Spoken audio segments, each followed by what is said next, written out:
Ya, seputar bisnis perhotelan di Mandalika ini tentu kita kemarin udah menyaksikan bagaimana perhelatan balapan nomor satu di motor di dunia yaitu MotoGP.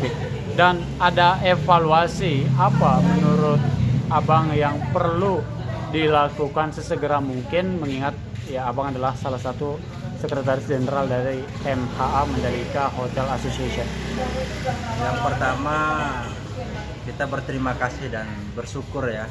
Kita berterima kasih, bersyukur kita sudah dipercaya menjadi tuan rumah di Mandalika, Lombok, dan Indonesia. Tentu bangga kita menjadi tuan rumah event internasional. Namun di balik euforia gegap gempita perhelatan akbar ini yang kita bilang sebagai salah satu pemersatu bangsa di tahun 2022 ini, juga kita berharap ini titik balik kita dari pandemi ke zaman endeminya COVID ini.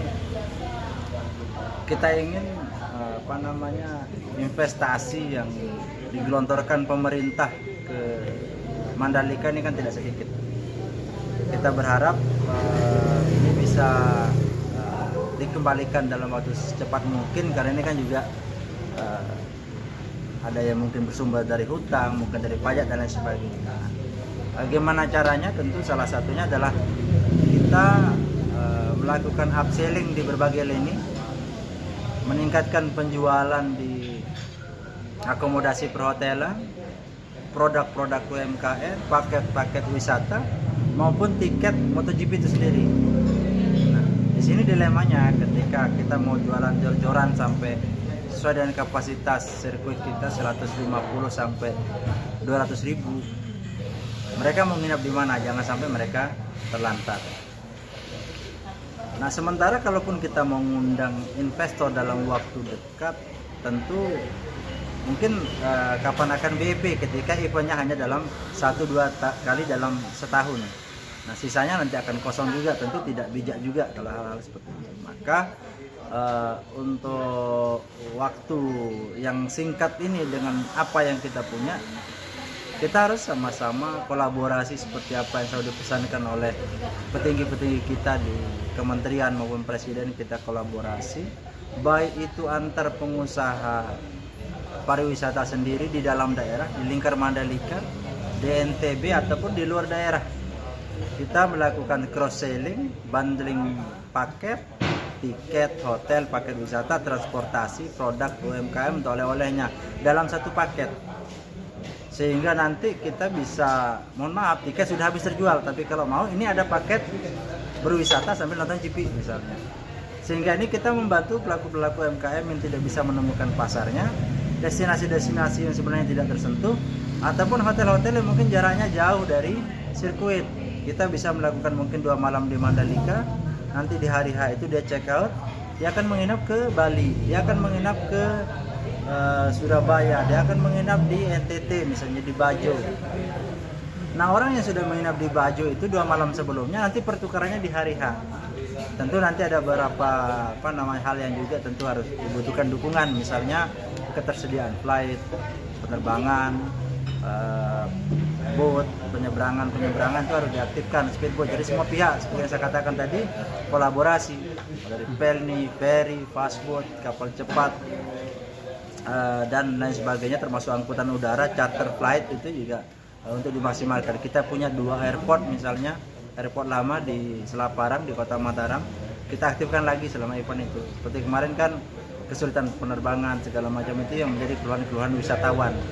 Nah, itu dari sisi bagaimana kita melakukan upselling sehingga betul-betul kalau bisa kita bisa 2 kali lipatkan pengunjung dengan keterbatasan akomodasi yang ada, dengan cara tadi cross selling paket. Kita tidak jualan pisah-pisah. Kalau yang sekarang ini mungkin kemarin evaluasi jual tiket aja, jual hotel aja, transport aja. Akhirnya di sini terjadi perang dan tidak sinkronisasi harga, rentan terhadap mafia harga. Siapa yang dirugikan? Contoh kemarin ketika ada lonjakan harga kamar isu, yang dibully itu adalah kami pengusaha akomodasi. pada berapa sih kita jual, mungkin intervalnya masih 1 juta, 1,5 juta. Tapi dalam 3 kali oper, 3 kali jual, mungkin agent lokal sini, agent lokal di Bali atau di Jakarta, lalu dilempar lagi ke agent luar, atau mungkin dilempar ke korporasi-korporasi, sehingga mungkin 3 kali 4 kali pembuatan margin. Sebenarnya di jalan itulah yang bikin kenaikan harga, lonjakan itu sangat tinggi. Tapi yang menjadi sasaran kebijakan itu malah kami melakukan akomodasi. Ini kan tentu tidak Itu fakta yang terjadi yang kemarin. itu fakta di lapangan yang terjadi. Dan sampai terbit pergub kemarin Ya, bahwa pasti. ambang batas itu sampai 3 kali lipat atau 4 kali Ya. lipat. Nah, kita tentu dari sisi akomodasi, ketika ada event ini kan ada peluang, ada potensial revenue yang sangat besar ini yang harus bisa kita maximize, harus bisa kita tangkap. Ibaratnya nih hujan, kita kemarau panjang sekali kemarin. Ketika sekarang ini musim hujan, kita punya bak, kita punya ember, kita punya terpal, kita manfaatkan untuk nampung air ini sebesar-besarnya. Ini namanya upselling kan yang selalu kita lakukan. Dengan cara apa? Kalau kamar kita kemarin nilainya 500.000, kita tambahkan merchandise, kita tingkatkan service, kita perbaiki restoran, dan itu butuh duit. Tapi bisa kita maksimal, kita paketkan dengan paket makan malam, makan siang agar terjual. Naiklah harganya itu sehingga bisa kita jual 5 juta misalnya, include transport, include yang lain-lain. Why not? Jadi kami di pengelola akomodasi tentu juga tidak ingin kami bangkrut. Ketika harga terlalu tinggi, tidak rasional dengan produk yang kami berikan, tentu ekspektasi tamu tidak akan terpenuhi. Ketika ekspektasi mereka tidak terpenuhi, terjadinya komplain. Yang akan terjadi komplain, dan mereka akan share berita buruk tentang tempat kami, dan mereka tidak akan pernah datang. Kita pengelola pengusaha akomodasi juga tidak sebodoh itu ya. Investasi kita bukan kaleng-kaleng. Nah, ini salah satu hal yang seharusnya bisa kita bilang remeh-temeh sebenarnya. Tapi ini rumor yang berkembang itu dijadikan sebagai dasar untuk pengambilan kebijakan. Padahal tidak menutup kemungkinan mungkin negara lain yang juga tuan rumah MotoGP ingin ada citra buruk di tempat kita, tingginya harga kamar, mahalnya transportasi dan lain sebagainya, sehingga orang ya udah deh, ngapain nonton ke Indonesia, kita di Sepang aja deh, kita mungkin di Qatar, kita mungkin di tempat lain aja deh, sehingga orang yang tadinya berniat untuk datang ke Lombok, ke Indonesia, Mandalika, sebelum mereka datang itu mereka sudah menutup diri. Ya udah deh, nggak jadi kalau kayak gini beritanya. Nah, kita malah memblok potensial customer. Ini yang kalau memang kita mau seriusin ini barang, dan saya rasa mau nggak mau kita seriusin. Mari kita duduk bersama, evaluasi ini. Apa sih kendala-kendala, dan bagaimana kita analisa ulang bisnis plan kita bersama. Jangan bisnis plan pisah-pisah. Bisnis plannya si operator balap misalnya, kita punya bisnis plannya si pengelola akomodasi transportasi pisah-pisah, dan kadang-kadang ini bisa saling gesek-gesek. Ini yang sangat kita hindari. Kalau kita kerja bareng-bareng sama-sama, saya yakin bisa kita 2 kali lipatkan, 3 kali lipatkan revenue. Kalau kemarin yang berputar uang mungkin sekitar 50-100 miliar, ini bisa kita 2 kali lipatkan menjadi 200-300. Bagaimana caranya? Inilah yang harus kita duduk bersama. Apa yang harus ditingkatkan, siapa yang bisa support A, B, C, D. Nah, jadi harapan kita di masa yang memang serba tidak pasti ini, dengan kebijakan varian-varian pandemi, ketika ada potensial event untuk mendatangkan revenue, mari kita manfaatkan. Orang prinsip ekonomi itu jelas, hukum ekonomi itu mendapatkan keuntungan sebesar-besarnya dengan biaya sekecil-kecilnya. Lalu kenapa kita gagap sekarang? Nah, ini yang saya berharap tidak lagi terjadi seperti itu. Wajib mutlak hukumnya semua pihak, pemerintah daerah, pusat itu untuk bersatu padu dalam sukseskan barang ini, karena ini nggak tanggung-tanggung, puluhan triliun. Berarti ini artinya apa yang terjadi beberapa waktu kemarin, ataupun 2 atau 3 atau 1 minggu yang lalu, tidak bisa dijalankan lagi untuk tahun depan. harus ada perbaikan. Harus ada perbaikan. Kita sudah berusaha semaksimal mungkin. Malah kadang-kadang di beberapa tempat ada terjadi kebocoran pemborosan anggaran misalnya. Maksudnya? Contoh mungkin gini, kayak pengamanan misalnya, mungkin extraordinary. Kita ingin perfeksionis, tentu kita ingin perfeksionis, tapi kadang-kadang ketika kita terlalu lebay juga, kayak terlalu banyak yang harusnya bisa di cover oleh mungkin 20 personel, kita taruh 50 personel, itu what's the point gitu. Kita punya jejaring yang sangat tinggi, yang sangat banyak, dari mungkin Mabes semua turun sampai ke Polda, sampai ke Danrem, dan semua elemen itu turun semua. Jadi bagi tugasnya itu lebih apik, dan kita efisiensi manpower, kita efisiensi anggaran yang keluar. Jadi PNL-nya ini harus betul-betul dianalisa ulang, profit and loss kita. Jadi ini rebudgeting. Terus yang kedua, bagi tugas. Jangan bentrok semua, mau diperiuk Mandalika ini semua. Kita ada pemerintah pusat, kita ada pemerintah daerah, provinsi, kabupaten, sampai ke tingkat desa. Siapa yang nyentuh ring 1? Oke, pusat dengan operator.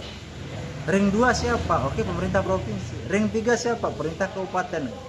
Jadi ada yang mungkin difokuskan untuk penataan destinasi, persiapan produk UMKM itu ke siapa. Jadi masing-masing bagi tugasnya jelas, dengan indikator yang jelas, evaluasi yang jelas, cara berjenjang dan berkala, sehingga pada hari H kita udah betul-betul siap, dan tidak semua kayaknya numpuk di lingkar sirkuit saja.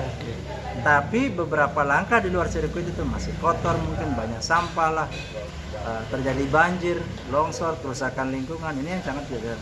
Sementara sekarang ini kan udah super prioritas semua anggaran itu dialirkan khusus ke sini. Kita bersyukurnya di sini. Tapi jangan sampai ada yang wasting. Ada berapa proyek misalnya baru jadi, bongkar lagi, pasang baru lagi. Ini kan wasting yang harusnya bisa kita manfaatkan ke beberapa tempat yang perbaikan akses yang menuju ke Mandalika. Ini kan contoh evaluasi terakhir kemarin misalnya terjadi kemacetan parah kemarin itu kan karena kurangnya ruas misalnya. Jadi kita perbaiki ruas jalan desa, jalan kampung, apa segala macam itu, sehingga itu bisa menjadikan alternatif exit. Berarti yang paling mendasar yang harus dilakukan adalah konsolidasi ya, antara semuanya ya. Dan tidak ada yang boleh merasa pahlawan. Tidak ada pahlawan sendiri. Jangan mau soal sendiri deh. Nanti pada waktunya ya kita masing-masing adalah pahlawan. Semua orang berkontribusi. Tapi apa trik dari MHA untuk mengatasi hal ini tadi? Apalagi tidak gampang ya. Tidak gampang dalam arti cross-selling tadi itu, kemudian promosi ini itu kan nggak gampang, mengingat yang catatan ya, kalau bicara tentang uang, apalagi sudah mendapatkan sesuatu yang wah kemarin, itu kan ada ya mungkin ya kalau cross-selling seperti ini ya akan merasa rugi apabila memang pikirannya sesaat gitu. Gimana? Jadi kan kolaborasi ini kan tidak hanya antara pebisnis dengan pebisnis saja. Ya. Kita paham mungkin ada pentahelix kolaborasi itu kan dari pebisnis, mungkin dari komunitas, pembuat regulasi, pemerintah. Ketika regulasinya mengatakan harus begini aturannya cara jualan tiket, kita nggak ada pilihan.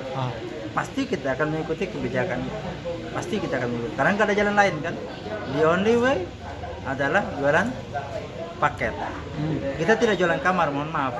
Kamar kami sudah penuh. Tapi kalau mau, kami bisa punya kamar yang include transport, include tiket. Orang mau nonton ke sini, mau beli tiket, mau beli ini, nggak bisa, mohon maaf. Kalau mau tinggal di tempat saya, ini ada. Dan semua orang kita bikin, dan sebenarnya ini hanya link and match kan kebutuhan customer dengan produk yang kita punya. Hanya kita akan membantu, kita sebenarnya sejatinya adalah membantu persoalan yang dihadapi oleh customer kita, wisatawan kita. Jadi ketika ada jauh-jauh hari sudah kita kampanyekan produknya seperti itu, saya yakin mereka tidak akan beli tiket pisah-pisah, tidak akan beli hotel pisah-pisah, dan mereka kalau bisa satu pintu ngapain banyak pintu. Iya. Nah ini sangat mungkin sangat masuk akal, asal kita bisa sedikit turunkan ego masing-masing, buka diri. Kalau kami di MHA dari awal sudah buka diri terhadap semua pihak, dengan masyarakat, dengan LSM, dengan media, dengan aparat penegak hukum contohnya, kita selalu membuka diri dan selalu koordinasi. Contoh dengan aparat penegak hukum. Di masa pandemi, core bisnis kita adalah keramaian, ada crowd. Core bisnisnya APH, jaga jarak, tidak boleh ada kumpul-kumpul, harus sepi deh pokoknya. Nah ini kan tentu ada hal-hal berbeda, tapi dengan kolaborasi yang baik di Mandalika, alhamdulillah kita mampu survive. Bahkan kita gelarkan event kita tahun 2020 itu yang mengundang pesertanya dari seluruh Indonesia, event kontes surfing, untuk menunjukkan pada dunia bahwa Mandalika itu masih ada. Kalau mau berinvestasi, jangan khawatir. Pandemi pun kita selenggarakan event. Kalian mau datang ke Mandalika, we are alive. Kita mau ada pandemi tidak ada masalah. Kita sudah siap dengan protokolnya. Kita sudah siap dengan evakuasi rumah sakit. Semua sudah CIC. Karyawan, pelaku wisata sudah vaksin. Jadi kita ingin beradaptasi, selalu menunjukkan di Mandalika ini MHA sebagai salah satu tourism engine yang ada di sini, sebagai ujung tombak. Kita harus berbuat, karena ini beban moral kita juga, baik itu terhadap perusahaan maupun terhadap karyawan kita, karena mereka ya, kalau kita punya 50 karyawan maka ada 50 keluarga yang bergantung di kita. Kalau secara gampangnya udah kita tutup aja sementara biar tidak ada kos yang timbul, saya apa kabar 50 keluarga yang punya setoran, yang punya anak yang masih sekolah dan lain sebagainya. Maka ini spirit kita ini harus jalan dengan ataupun tanpa event, mau pandemi seburuk apapun, mau gempa bumi. Jadi kita sudah diuji bertubi-tubi, kita bersyukur di Mandalika ini. Saya yakin setelah ini kita tinggal booming aja. Orang kemarin gempa kita alhamdulillah masih bisa jalan. Kemudian pandemi kita masih bisa survive, dan sekarang apalagi dikasih bonus kemudian ini, mungkin yang dibilang di ujung badai ada pelangi. Pelanginya warna-warni sekarang seperti warna bendera-bendera kebesaran dari para pembalap ini. Dan insya Allah sekarang promosi gratis, yang dulu mendatangkan satu artis itu betapa sudah susahnya, biayanya begitu mahal, sekarang secara cuma-cuma datang artis yang posting keindahan Lombok. Dan saya rasa pembalap-pembalap rider yang dengan jutaan follower ini hanya di Indonesia, mereka itu tidak hanya memposting soal kendaraannya, soal treknya, mereka memposting soal emak-emak yang boncengan, soal keindahan destinasi wisata, dan itu masya Allah itu adalah itu nilainya itu udah ratusan juta bahkan miliaran untuk di endorse secara gratis oleh mereka. Saya rasa itu yang untuk kedepannya.